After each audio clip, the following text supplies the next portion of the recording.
Chaîne de la diaspora. Le chef de l'État est au-dessus des partis politiques.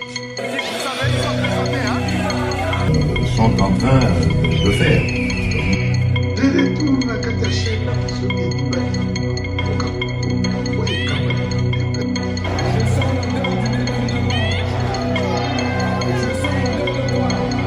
Alors tombez à l'ensemble de Maboko, s'il vous plaît.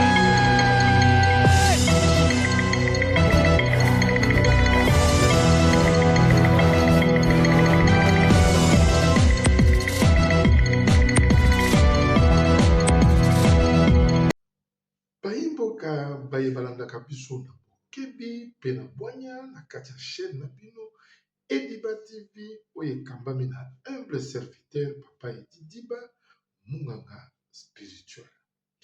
Awa na kati ya chaîne na bino Ediba TV mwana mboka Congo eyaka kolobela bino mingi mayematali mboka na biso, mingi mayematali banani bazali koboma mboka, pe banani bazali kobundisa ekolo, pe banani bazali kobundisa tata mokonzi ya mboka, pe banani lisusu balingi kokweyisa pe kosilisa bana ya mboka Congo, kotia biso na se oyo totie mosapi na se nde epai wapi toyaka kotalisa bino bwanya ya congolais oyo ayebi te kokomprendre nini ezali koleka na kati ya mboka na biso. Na kati ya émission tobeleli le marteau sur la table. Le marteau sur la table ekambami na humble serviteur papa Edi Diba munganga spirituel likambo na moto te.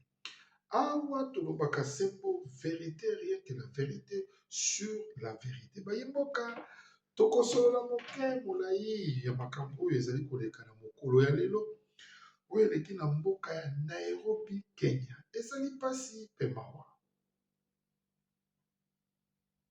Pasi pe mawa. Nafandi mwa minute silence ya ba 50 moke mpona kolakisa bino ke Congolais aza terne de motema mabe. Congolais azali moto mabe. Botala nanu bilongi ya bato bazali na kati ya epai wapi baki koyamba moto oyo politika nambe abengisi ba Congolais oyo baza kozala na bandeko na bango oyo bakokufa na est ya mboka, pe na quelques-uns na kati oyo bazali na nationalité douteuse oyo tokoyeba te azali vrai Congolais oyo tolobaki maxage soki soki nini tosalaki oyo esalaki na bainfiltre na bato tu bakota na kati ya mboka na biso pe bazalaki na kati ya gouvernement oyo ya mboka na biso, mais ezali na bana mboka oyo bazali na bwanya batangi bakelasi ebele na université mingi mpe lelo bazali kotelengana na balabala, me bawana bafandelaki baposte na biso ya mboka mpo te infiltre ya Kagame na bato na ye bapolitika nambe oyo basalaki réunion ya koya kokanga Congo pendant des années oyo etiki yo kaka na poti na lisu omipesi kombo le roi Kanambi o le roi Kisongolo Pakala, me tala na lobosoto oyo basala pe bati.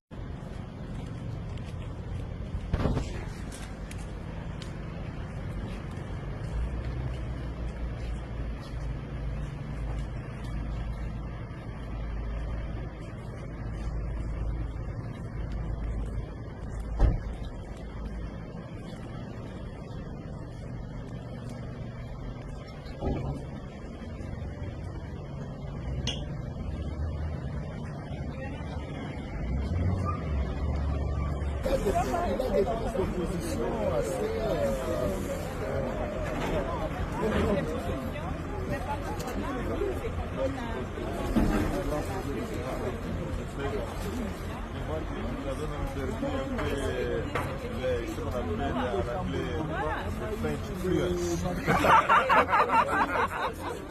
Vous êtes américanisé.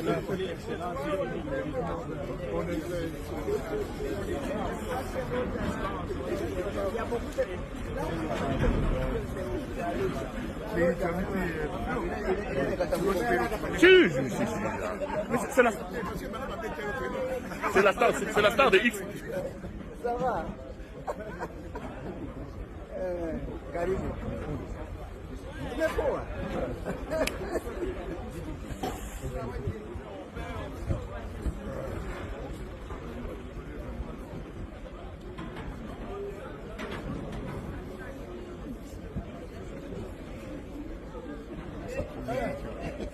Comment ça va?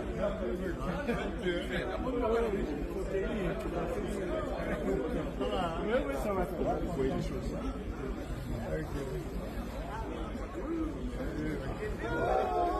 Bouddha. Eh boy.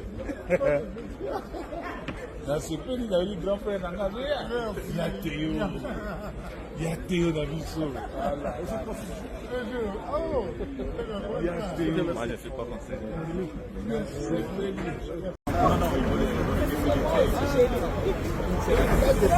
des propositions assez.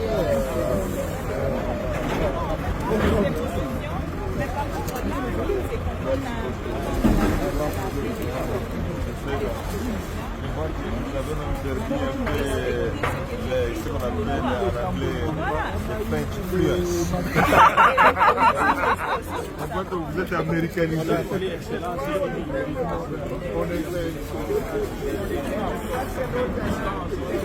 y a beaucoup de...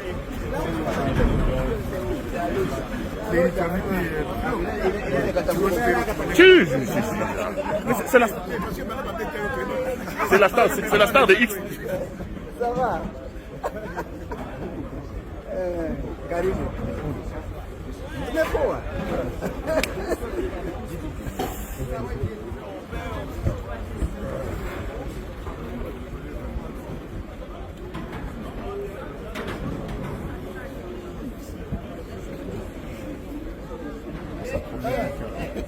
Comment ça va?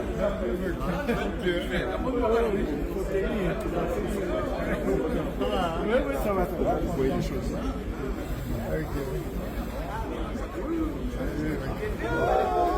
Bouddha. Eh boy.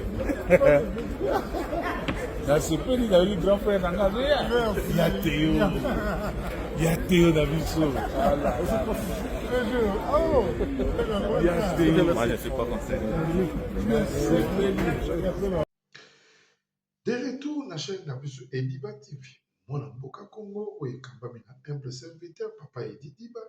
Naza sur bozwi mwa un petit séquence ya vidéo oyo ya komona banguna barebele bandoki oyo bazali koboma ekolo na biso oyo bazali kosala ke Congo na biso lelo ezala na chute. Botala bangola na Kenya. Botala ndenge bazali koyambana. Bamisusu bakolobaki Congo ya leta bakoyambana. Bauti wapi bakimi mboka na bango Congo pour rester dehors du pays pour kolanda un aventurier moto qui n'a même pas été au banc de l'école mais bofinga été bofinga tata mokonza mboka. Avec quelle intelligence que ce type là vient vous manipuler avec ces pauvres mbongo ya yo moko na mboka na yo. Mais tala autre les vrais couleurs, ce sont des couleurs à cravate. Tala niveau.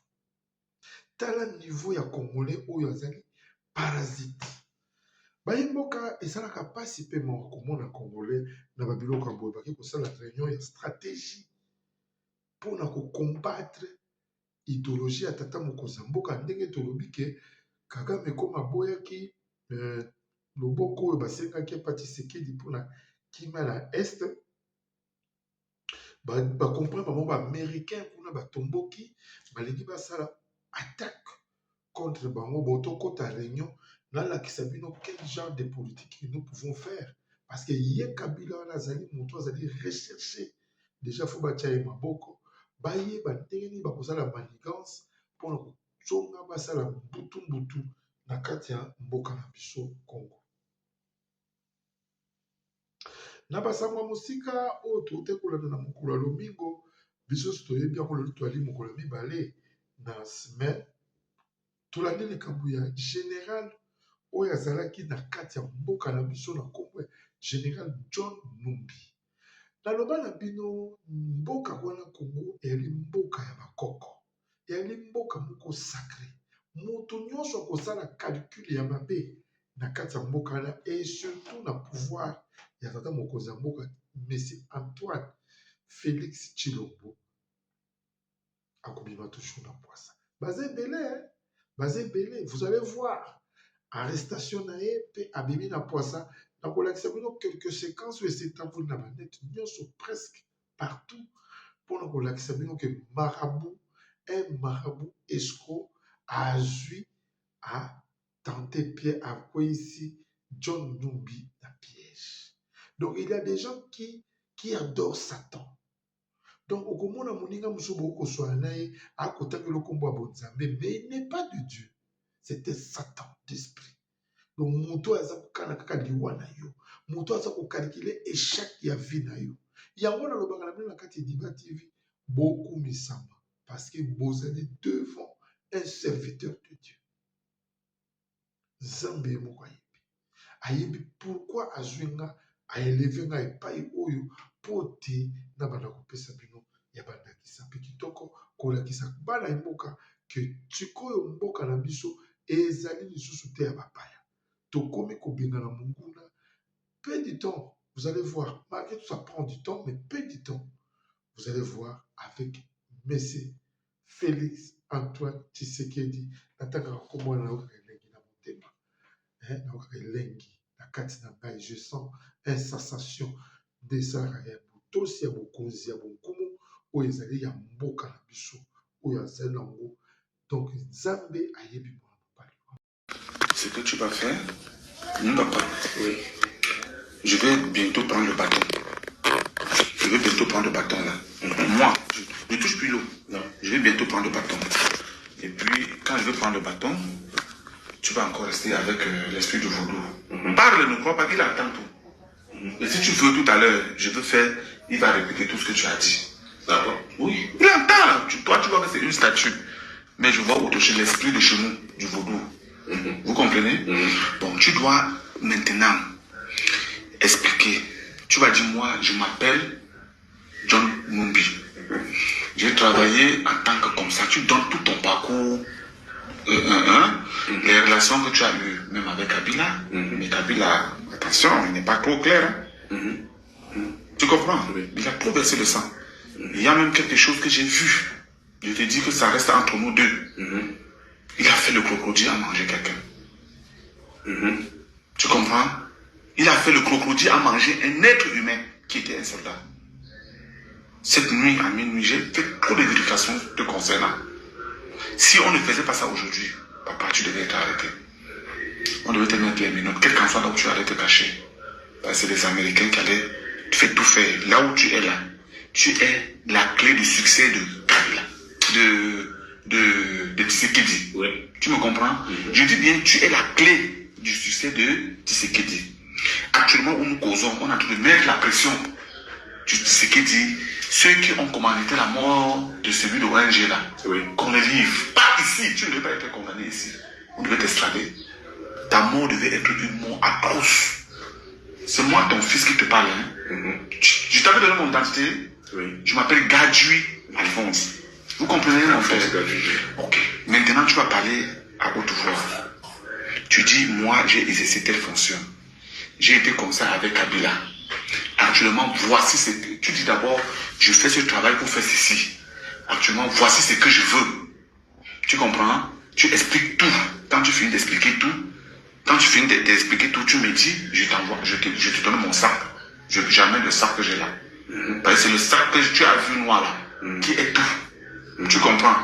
Regarde et tu lui parles. Et tu expliques comme ça. Moi, général de John Numbi. Dans ce pays, j'ai beaucoup travaillé. J'ai sauvé la population. J'ai évité de faire couler le sang. Pendant les 18 ans de règne de Kabila, j'ai sillonné tous les pays pour sauver la population et arrêter les guerres par-ci par-là. À l'arrivée d'Etienne Tshisekedi, de Félix Tshisekedi au pouvoir, il n'a pas gagné les élections. Nous l'avons choisi parce que les Américains voulaient faire couler le sang au pays. Et c'est mon idée pour convaincre Kabila de faire une passation pacifique du pouvoir, éviter que les Congolais fassent couler le sang. Face à tout ce travail rendu à ma République, la mort de Chebeya ne doit pas être au-dessus de tout le travail que moi j'ai rendu pour éviter que le sang coule. Voilà pourquoi est-ce que je vous demande que vous puissiez pratiquement faire annuler cette tentative de vouloir réouvrir les dossiers du procès Chebeya. Attends.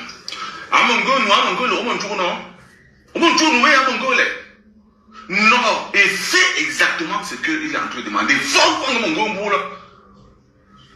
parce que si vous faites quelque chose de bon, mon tchuna congolais, mon tchuna une nationalité congolaise, t'as territoire Katanga. Et même nourrir, même les 90 000. Bayimboka, bomoni binomoko, vidéo sans problème, na salaki banquette. Na kendaki na basource avant na ya kobebisa vidéo oyo. Pona kutuna bayimboka, oyo na soit qui déjà première vidéo, je crois, ce qui dans le monde, tu l'as dit, Baptiste, n'a dit parmi les 10 premiers, depuis dimanche à 9h, j'avais ces vidéos ici. Tu as dit que ça va calculer l'amour, qu'on t'a ce qui réellement est là qui montage, et ça montage. Des marabouts à filmer qui na caméra cachée, soit téléphone caché. Bon, mon ami, au niveau, il y a battu. T'as là le nom, papa, mon Konzamboka, à où tu sois dans la diaspora, kuna Kabila BBC, et bibi balamo on a pour ça. Le président Hippolyte Kanambe veut parler au Congolais. Le Aliga le balayo Congolais. Mais un Rwandais a béni sur yo Congolais, alors balayo. T'as un niveau, ya ba matata ponyo. T'as un niveau, ya ba dos posa kumonana. Ba bosusu na kata sobo pona kotanga. Ba kombo na bango. Ba kei, ba midindisi, pe ba metimoli, ba koti na kita na bango. Pona libela lokola tout na ba prophétie oyo motu na mandefu ya pembe epele nani nanga. Voyez, en voulant trop gagner, on perd les nyonso. Ndeko Congolais fungola mato itikala na bande na yo. Dans la chroniqueur moko boye azalaka pe na Afrique du Sud atcheo otala ndenge bakeko swana na Nairobi kuna bokomona bazoso bakosotise nandi. Pourquoi vous êtes toujours ma chroniqueur ya ba ignorant? Pourquoi bazo ba chroniqueur ya ba ignorant? Bolingi toujours kosala kotsi. Allô ma fille. Ya ma fille.